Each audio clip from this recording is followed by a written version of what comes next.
Hey, welcome to the New England Endurance Podcast, where we celebrate the endurance community of New England. I'm your host, Art Trapotsis, along with my co-host, Eric Schenker.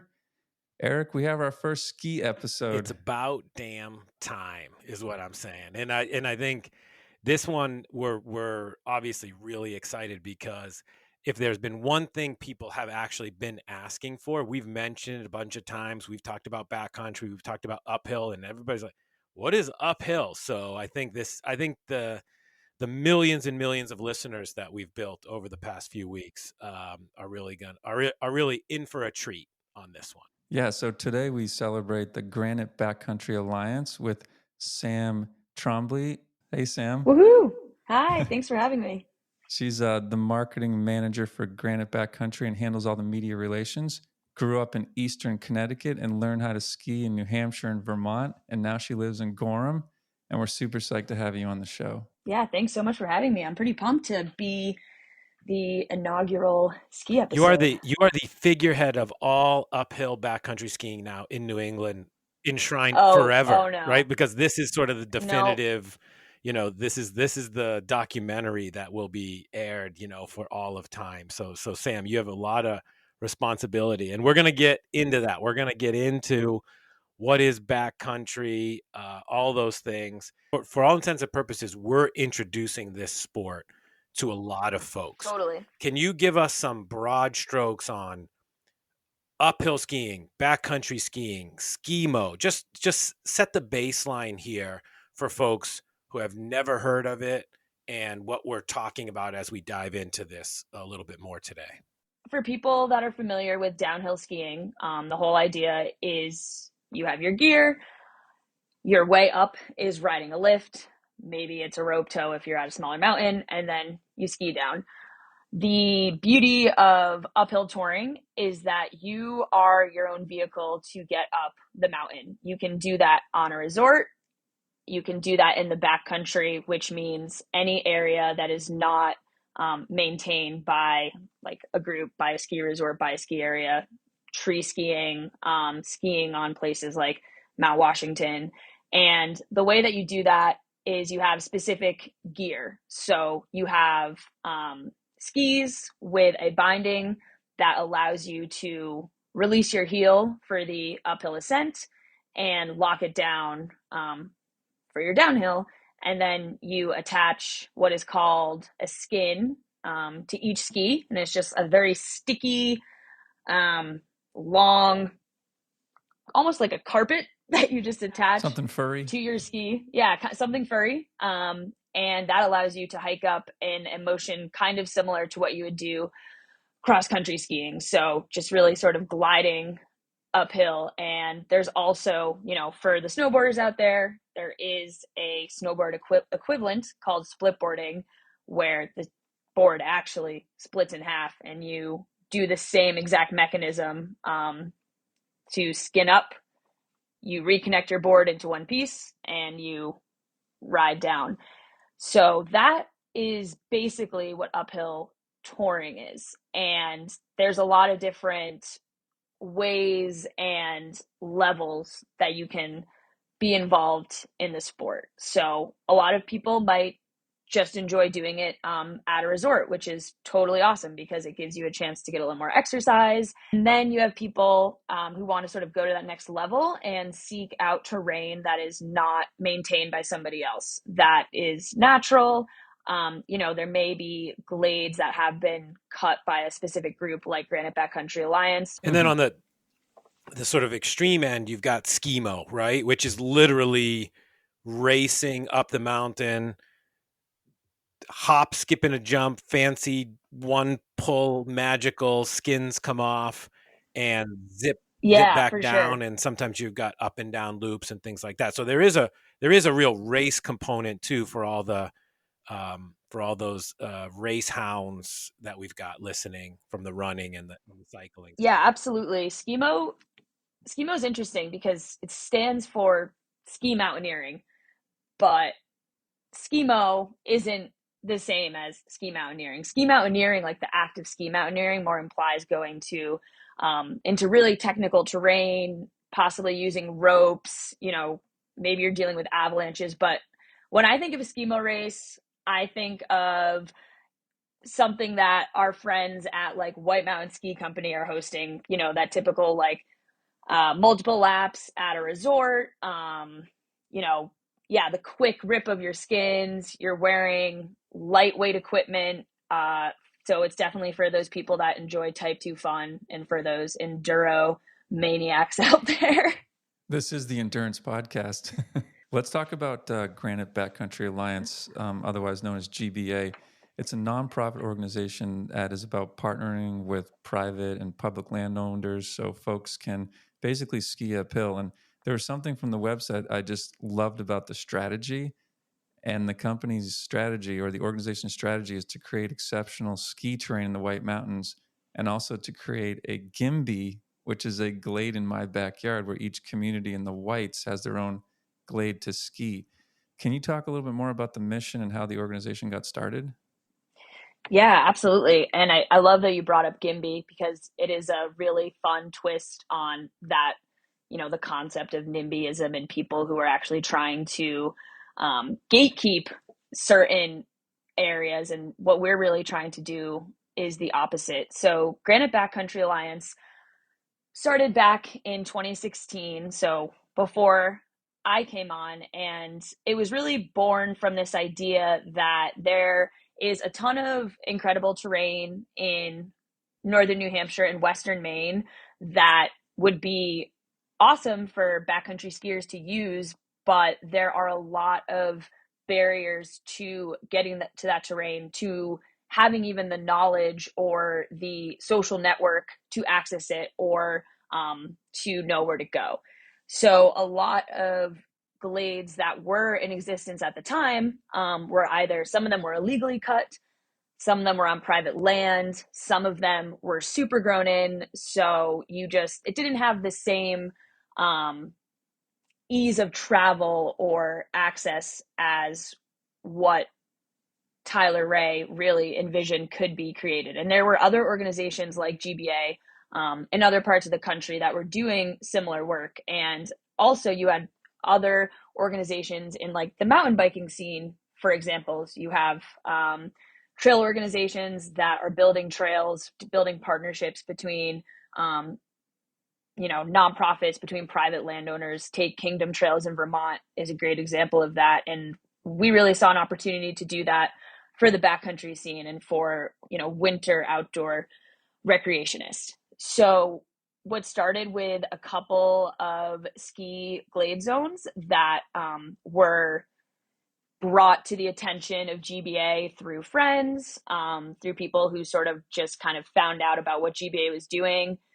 And a lot of folks came out for those volunteer days in the first few years, and it just kept growing and growing in a really positive way, because as GBA grows, the Glade network grows. You know, that's why we're continuing to create new zones so that the use is spread, right? That is the whole point, is that we don't point everyone to one specific place. We don't tell people to where the great snow is. That's something you have to find out by yourself, right? You know, we Surfing and create, fishing. Like it sounds a lot like our yeah, surfing discussion we had the other yeah, day, and fishing, you know, like you gotta figure out those spots for yourself. right. And we create ways for people to do that. Like we have a user platform now, we have an app where people can leave reports on conditions, but GBA, What's you the know, app as an called? organization, so the app is called Uphill New England.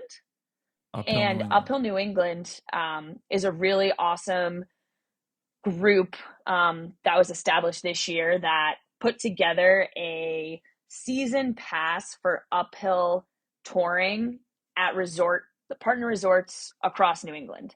They had the technical infrastructure to build this app and reached out to us and asked if we wanted to host our glade zones on their app, and also gave us the ability to have this conditions report So is it like an platform. icon pass for uphill skiing resorts? Yeah, basically. I would compare it more to like an indie pass for uphill skiing because it's a lot of smaller mountains.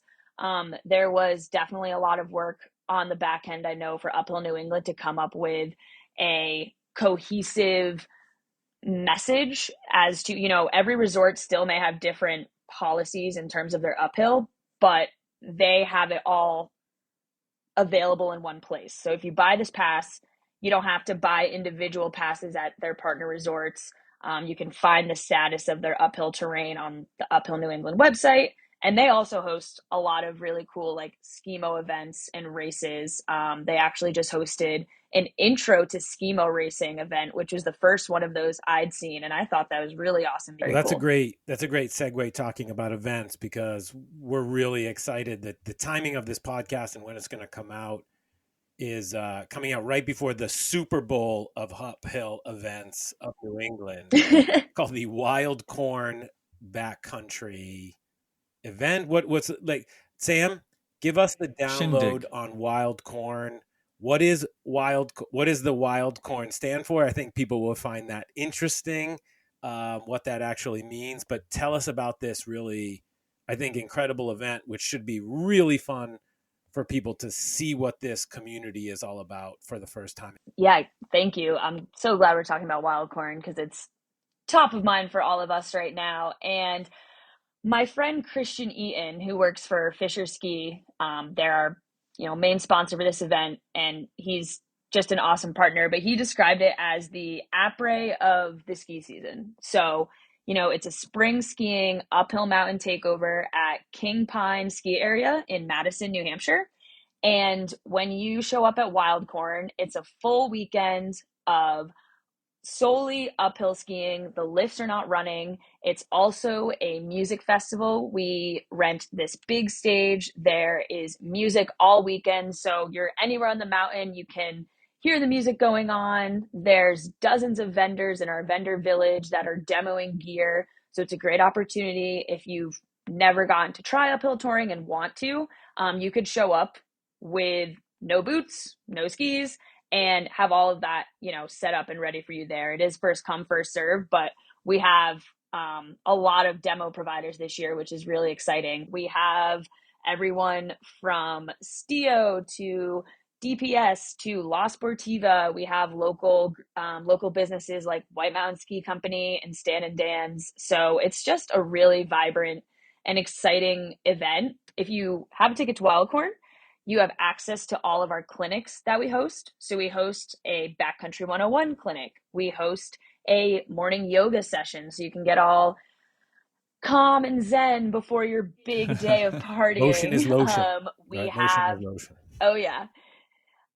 We have a decision making in the Backcountry clinic with Blake Keogh, who is a guide in the Mount Washington area, very experienced. And that's a really awesome opportunity to really dig into the thought processes that are going on when people are traveling in more consequential terrain.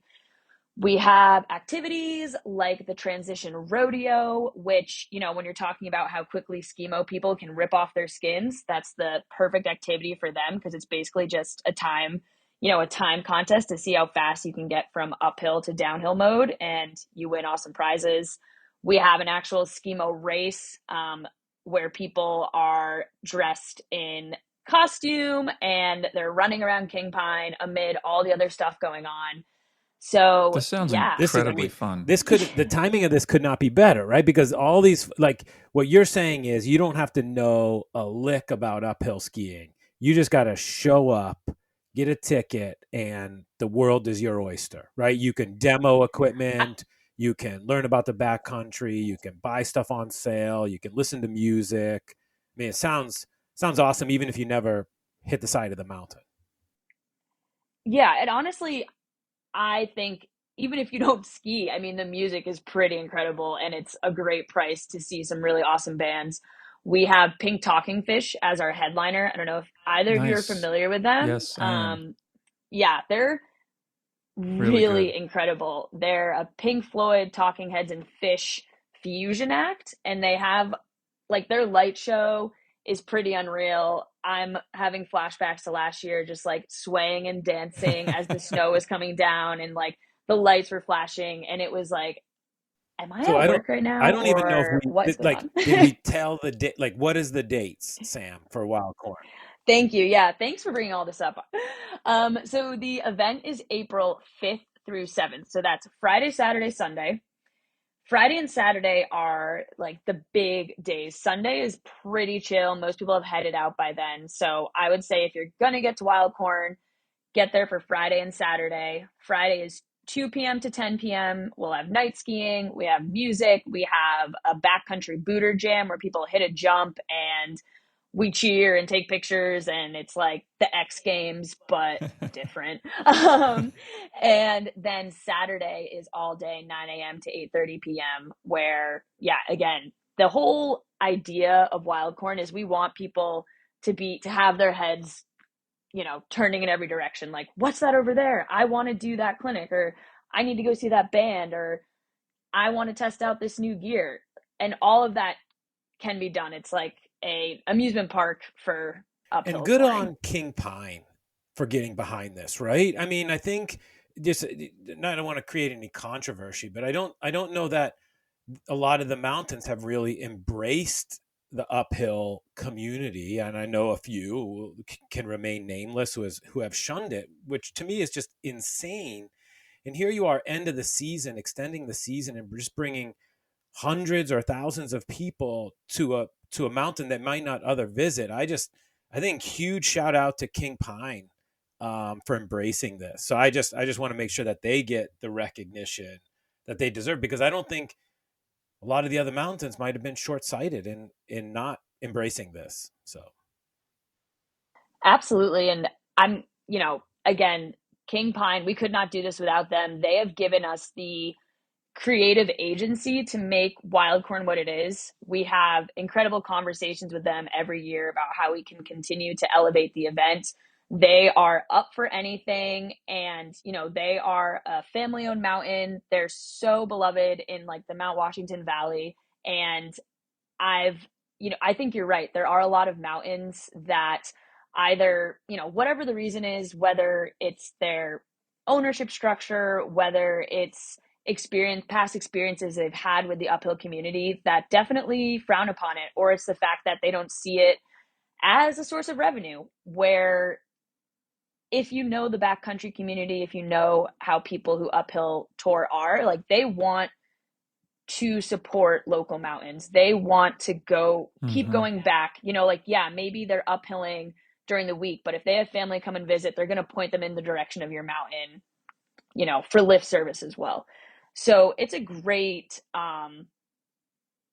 opportunity, I think, for mountains to partner more with uphill. And King Pine is an incredible example of that. And one example of just how cool they are, last year we were like, what about fire dancers? Just throwing it out there. And they were like, yeah, awesome. And we made that happen. And the fire dancers will be back. So Oh boy, I got to see this. yeah. Yeah.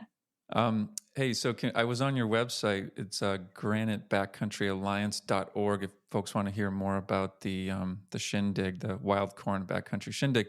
But you have three other really cool events that I think you're putting on. You have this Backcountry Film Festival, the Mount Washington Auto Road Skin and Ski, and the Tour of the Glades. Can you talk about those a bit? For sure. So I'll go in order. So the GBA season, I would say, starts early fall, in the sense that that's when we have our Glade Tour. The Glade Tour refers to our fall season of volunteer Glade days. So that consists of either glades that are already developed. We call them glade ranches because we like to make things fun, and like, we're all supporting the ranch. We're all quarry dogs. Quarry dogs are what we refer to, our volunteer user Wait. base. What's a Quarry dogs. Glade Ranch exactly? So our glade zones, we just call them glade ranches because, like, anyone could call it a zone, but we just like to call it a So is this the ranch. side of a mountain that you've chosen to call a Glade Ranch? Yeah, so we have 17 backcountry areas that we maintain. Okay. For fun, we call them glade Got it. ranches. Okay. Yeah. That's cool. So, yeah, it's just a fun little thing that we do. And so we choose 3 to 4 ranches that we're going to focus our efforts on in the fall for maintenance. And so we go out there with anywhere from 50 to 100 volunteers. We have certified sawyers who are there to take care of any downed trees. We follow a very specific protocol that is in line with what like the National Forest looks for in terms of glade cutting and backcountry maintenance. When we're working with private landowners, we're talking everything out with them. This year, we created 2 new glade ranches, one in Brownfield, Maine, one in Tamworth, New Hampshire. And so that grew our network to 17. So that's the fall. Then in November, we have our Backcountry Film Festival, which is really our stoke season gift to our fans out there. And what the Backcountry Film Festival is, we actually work with Winter Wildlands Alliance, which is a national nonprofit that advocates for protecting winter landscapes. And they have this lineup of films that you can license, and nonprofits can use those films as a way to fundraise. Then that moves us to January. We skip a little bit. You have your holidays. Mm-hmm. January is when we have the Mount Washington Auto Road Memorial Skin and Ski, which is probably of most interest to this crowd because that is a Skimo adjacent event. It's really unique in the sense that you get to skin up and ski down the Mount Washington Auto Road. For people who aren't familiar, that is the road that in the summer months you can drive up to the summit of Mount Washington. It's not open to cars in the winter, but one day a year it is open to uphill skiers. So it's a really cool event. We've never gone to the summit because Mount Washington is Mount Washington, and the conditions in January have not yet been ideal for a summit attempt, but people have gone 4.5, 5 miles up. They've gotten to experience 60 to 70 mile an hour winds.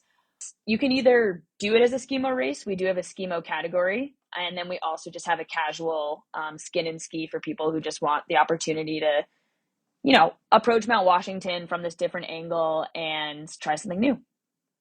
I got to do that next year. What's your favorite out of the 17 ranches? Just curious. I'm a little biased because I live in Gorham, and that's where Bill Hill is. And where I live is about a 2-minute drive from Bill Hill.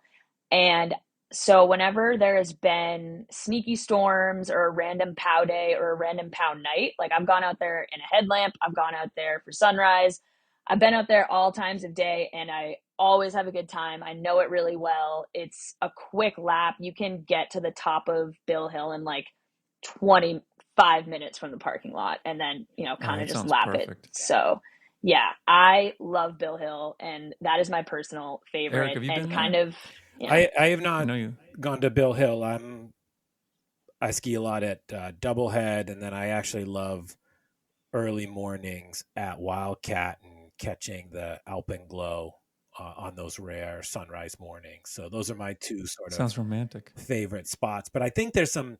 I mean, we could go off on tangents here. I think there's some. I'd like to. I would like to learn more about that. So if I wanted to learn more about the ranches, Sam, am I just basically going to the website, or am I going to the app? Like, what do you recommend for somebody that wants to find some places to ski? I would recommend starting on our website because, easy drop down menu where you can look at all the different locations. You can look at the maps. You can also download maps onto your phone. All of our maps are on Avenza. So you can actually download them. So when you're out at the glade, you can literally see like where you're on the skin track, where the line is that you want to be descending. And the app is a great tool, if you decide like, hey, I'm really into skiing the GBA glade ranches, I want to get more involved. The app is a great way because we also send push notifications. So let's say sometimes we have partners that have special deals. For example, Backcountry Magazine gave, I think it's 15% off subscriptions to GBA members, and we can like let people know about that through our app. Certain features of the app are only available to GBA members. I bring this up because Granite Backcountry Alliance is a membership-based organization. So the reason that we're able to do what we do is because of the support of our members. So it's $35 a year, and that just goes into, again, the work that we're doing to maintain the glades. It's also going into our stewardship efforts. We employ a program called the Ski Kind Ambassador Program, where we have volunteers during the busy winter weekends that go out to the glades and are sort of stationed in the parking lot to answer any questions folks have about usage, to make sure that we're respecting the neighborhood. So all of those efforts are supported through our membership base. Well, I'm really glad you mentioned that, Sam. I think that was a question that Art and I both had, a burning question, and because the work that you guys are doing is really incredible. You're just creating a whole other universe for people to explore. What we firmly believe is the greatest endurance region of this country, as a statement of fact, and you're opening up new playgrounds for people and supporting it and doing it in the right way. So I would encourage everybody to head over to the Backcountry Alliance website. Pretty modest membership for all the work that you guys are doing. And you do get a membership gift. Oh, which what is that sweet. Membership gift? So this year it was a no-sew patch. Are you familiar with no-sew patches? I mean, it sounds like a patch that you don't need to sew. That's great. Yeah, that's a great interpretation. That's exactly what it is. And it's like a GBA branded no-sew patch, but they're great for people, whether you're running, skiing, biking, you snag your nice jacket on a branch or you cut it on an edge. You can just stick a no-sew patch on. Nicer than duct tape? Yeah, you can cover your jacket in patches. I don't need nicer than duct tape, so I don't need to use duct tape anymore? Oh, I would say it's a step up from duct tape, and it has our logo on it, so it's a little, GBA reminder for fans of the you guys should do branded duct tape, right? Like, so you should get a roll of GBA logo duct tape, because I love duct tape as a team. I love that. We'll brand anything. Yeah. Just send it our way. We'll brand it. That's great. Well, similar to what we just sort of talked about, our final question, which really isn't a question, it's a statement of fact, and you're going to tell me why you agree. Okay, Sam? So as a statement of fact, New England is the greatest endurance region in the United States.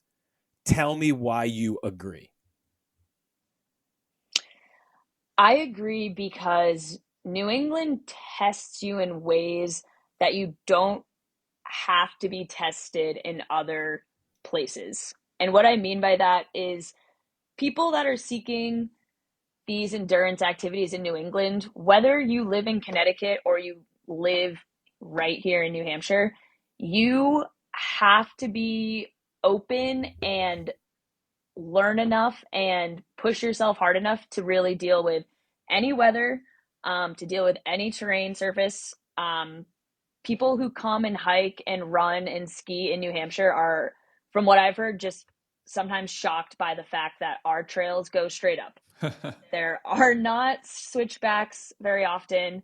But at the same time, that ruggedness is ingrained in everyone, whether you are seeking like casual walking trails or you're seeking like the top of Mount Washington. And what I mean by that is like this deep ingrained respect for this terrain, for like the mountains that are so old. The Appalachian Mountains have such rich history. Our communities have such rich history in needing this land and being part of the land. Indigenous cultures reveling this land. So I think that from an endurance perspective, there is just so much more to it than each individual person. It's really just an incredible space to be in, but also a space that needs to be approached cautiously and safely and smartly. And that's something you have to learn up here too. That's a really good answer. Super well-rounded answer, Eric. We haven't heard something like that yet, have we? No, I think it was we were worried when we started asking this question. Everybody just said the weather, right? And it was sort of a cop-out. But as time has gone on, I think the answers have been more articulate. And I think you brought up a new great point, which only furthers my belief and statement of fact that New England is in fact the greatest endurance region of the United States.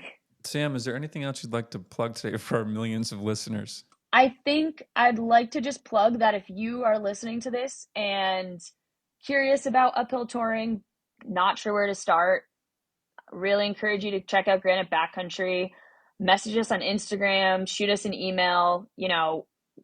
I myself and my two coworkers are on the other side of it. We're really easy to talk to. We want to expand this sport. We want more people to get involved. We want to build community. So I know how intimidating it can be to hear stories about, the amazing feats that people are accomplishing up here, but those people also want you to be here, right? It's a very welcoming community. It's a great space to be in. New England is really poised for growth, I think. Despite the challenges with the weather, climate change is obviously a huge issue that we all want to tackle and to address, but we need more community members to do that and more people to be aware. So just highly encourage people to get involved and ask us questions if they have them. That was great, Great. Sam. And we want to thank you. you for sharing the story. Hopefully a lot of folks listening will head up to Wild Corn, even if they're experienced backcountry skiers or want to just learn, start at zero. And Wild Corn sounds like an awesome event, regardless if you're skiing or not. As a thank you, you will be getting a sweet treat gift box from one of our main sponsors, Woo! which is Lark Fine Foods, 100% woman-owned bakery here in the North Shore. I will say this, the husband of the owner of Lark Fine Foods is an aspiring uphill skier. I have skied with him many times, so he will be very interested in this and be very happy that the Backcountry Granite Backcountry Alliance will be receiving some Lark Fine Foods cookies. So two folks, how many folks are in the office? We'll make sure you get enough cookies for the crew.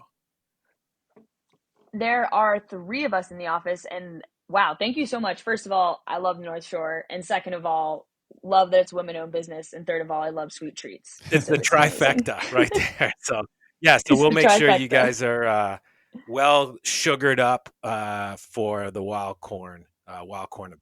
So thank you very Heck much yeah. for being a Yeah, guest. Sam, thank you. That was awesome. It was great to meet you. Great to learn about the Backcountry Alliance. And I want to thank our sponsors, Lark Fine Foods, The Everyday Athlete, a book about balancing work, family, and fitness. And for those who want to learn more about Granite Backcountry Alliance, we're going to tag them on our Instagram page, which is at New England Endurance. It sounds like we all got to check out this wacky event called the Wild Corn Shindig on April 5th to the 7th in Madison at King Pine. Don't forget to subscribe to our podcasts on Apple and Spotify and Google. And until next time, keep pushing your limits, drop some hammers, and get out there and explore the beautiful terrain of New England.